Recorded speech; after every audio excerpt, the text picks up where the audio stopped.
Hello प्यारे बच्चे, तो साइंस में जो भी आपका ऑब्जेक्टिव क्वेश्चंस पूछे जाएंगे 23 जुलाई को, तो उसका जो है मैंने आपका सॉल्यूशंस करवा दिया है। अगर आपने उस वीडियोस को नहीं देखे होंगे तो जरूर से देख लीजिएगा, ठीक है। अभी प्यारे बच्चे इस वीडियोस में हम लोग बात करने वाले हैं कि साइंस में आपका कैसे कैसे जो है सब्जेक्टिव क्वेश्चंस पूछे जाएंगे, ठीक है।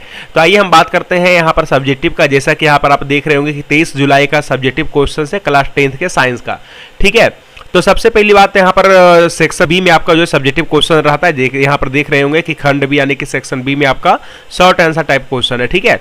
तो सबसे पहली बात इस चीज को जरा ध्यान से देख लीजिएगा कि प्रश्न संख्या 1 से लेकर के 10 तक अतुल लगी उधर ये प्रश्न है। इनमें से मात्र आपको 5 का ही जो है सही सही जवाब देना है, ठीक है। 10 क्वेश्चन है, इसमें से मात्र आपको 5 बनाना है, ठीक है। तो अगर आप 5 बनाओगे, हर एक क्वेश्चन 2 नंबर का, तो यहाँ से आपको 10 नंबर मिलेगा, ठीक। तो चलिए देखते हैं कैसा कैसा क्वेश्चन आपका पूछा जाता है, ठीक है। देखिएगा जरा ध्यान से। पहला सवाल तो प्यारे बच्चों आपका पूछा जा रहा है। अच्छा, दूसरी चीज कि जो बच्चे हमारे चैनल पर नहीं जुड़े होंगे तो चैनल को सब्सक्राइब करके बेल आइकन को प्रेस कर लीजिएगा। जो व्हाट्सएप में नहीं जुड़े होंगे, बहुत सारे बच्चे कमेंट करते रहते कि व्हाट्सएप में कैसे जुड़े। ये नंबर है 7482 038 981। इस नंबर पर मैसेज कर दीजिएगा, मैं आपको पीडीएफ वगैरह भी भेज दूंगा, ठीक है। चलिए, तो पहला नंबर क्वेश्चन में प्यारे बच्चों आपका कह रहा है कि प्रतिरोध की उत्पत्ति का कारण क्या है, ठीक है।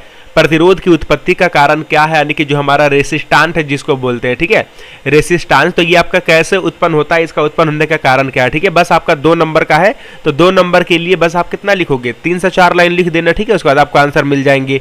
इसमें से कोई भी देख लीजिए, 10 क्वेश्चन में से जो भी आपको 5 क्वेश्चन आता है बस उसका ही आंसर दीजिएगा, ठीक है। और देख लीजिए, जरूरी नहीं कि एकदम हार्ड क्वेश्चन ही बनाना है, जो सबसे ईजी रहेगा उसी को बनाना है। दूसरा नंबर में देखिए आपका कह रहा है चुंबकीय पदार्थ और अचुंबकीय पदार्थ क्या है, इसका भी आंसर आप दे सकते हो, ठीक है। मैं आपको पहली बात क्वेश्चन बता देता हूं, उसके बाद मैं इनमें से 5 क्वेश्चन का आंसर बता दूंगा, ठीक है। तीसरा में आपका कह रहा है विद्युत चुंबक और अस्थायी चुंबक में क्या अंतर है। चौथा में है आपका ए मीटर और वोल्ट मीटर के उपयोग को बताइए। पांचवा में आपका समावयवी क्या है, और छठा में आपका तो हाइड्रोकार्बन क्या है, ठीक है। ये तो बहुत ज्यादा इंपॉर्टेंट है, ये हमेशा पूछा जाता है, और ये कितने प्रकार के होते हैं, ठीक है। कह रहा है एल्केन का सामान्य सूत्र क्या है, ये देखो 2 नंबर का पूछ दिया है, बल्कि इजी क्वेश्चन है। 8वां में कह रहा है आहार श्रृंखला से आप क्या समझते हैं, और उसके बाद समजात अंगों से आप क्या समझते हैं, उदाहरण देकर के बताना है। और उत्पादक एवं उपभोक्ता में क्या अंतर, ये आपको बताना है, ठीक है। तो इनमें से जो भी आपको 5 क्वेश्चन आता है इसका आंसर दे दीजिए फटाफट, ठीक है। तो देखिए हम यहाँ पर कौन कौन सा क्वेश्चन बनाएंगे। सबसे पहली बात, मैं स्क्रीन को थोड़ा सा बड़ा कर नहीं रहने देता हूँ, ठीक है, क्योंकि बड़ा करूंगा तो आप लोग को अच्छा सा दिखेगा नहीं।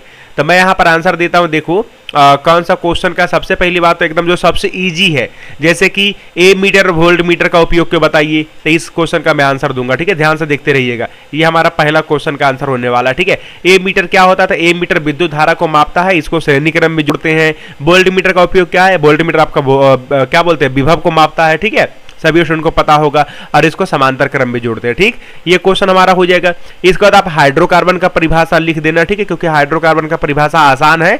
हाइड्रोकार्बन किसको बोलते हैं, हाइड्रोजन और कार्बन से बने यौगिकों को हाइड्रोकार्बन कहते हैं। और हाइड्रोकार्बन आपका 4 प्रकार का होता है, ठीक है। कौन कौन, तो पहला आपका होता है संतृप्त हाइड्रोकार्बन, असंतृप्त हाइड्रोकार्बन, एरोमेटिक, उसके बाद आपका एलिसाइक्लिक हो जाएगा सही बच्चों से। उसके बाद आप इस क्वेश्चन को भी बना लेना, तीसरा नंबर, जो सबसे आसान लगे वही आप बनाना, ठीक है। एल्केन का सामान्य सूत्र क्या होता है, एल्केन का सामान्य सूत्र होता है CnH2n+2 होता है, ठीक है।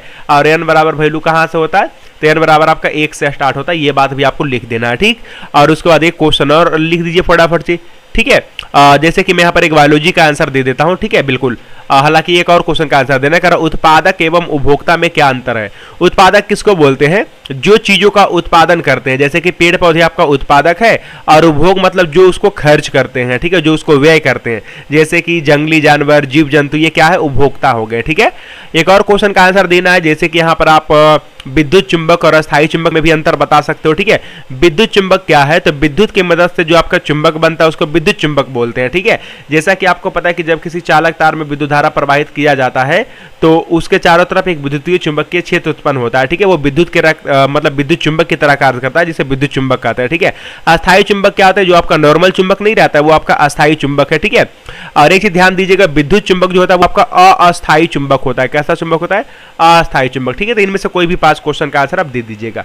चलिए, इसके बाद पे तो हम लोग बढ़ते हैं दीर्घ उत्तरीय क्वेश्चन पर, यानी कि लॉन्ग आंसर टाइप क्वेश्चन पर, ठीक है। यहां पर कह रहा है कि 11 से लेकर के 15 तक दीर्घ उत्तरीय है, 3 प्रश्नों का उत्तर देना है, हर एक क्वेश्चन 5 अंक का, ठीक है। तो 15 नंबर यहां से आपको मिलने वाला है, ठीक है। 3 में से कोई भी 3 क्वेश्चन का आंसर दे दीजिएगा। देखिए जरा ध्यान से, पहला तो है कि विद्युत चुंबक की रचना सचित्र समझाइए। जो विद्युत चुंबक है इसका प्यारे जो रचना बताना है बिल्कुल फिगर के साथ। उसके बाद कह रहे ओम का नियम क्या है, इसे कैसे सत्यापित किया जाता है, ये बहुत ज्यादा इंपॉर्टेंट है, ठीक है। ये पेज आपको फाइनल बोर्ड एग्जाम में भी आ सकता है, इसको एकदम याद करके रखिएगा, ठीक है।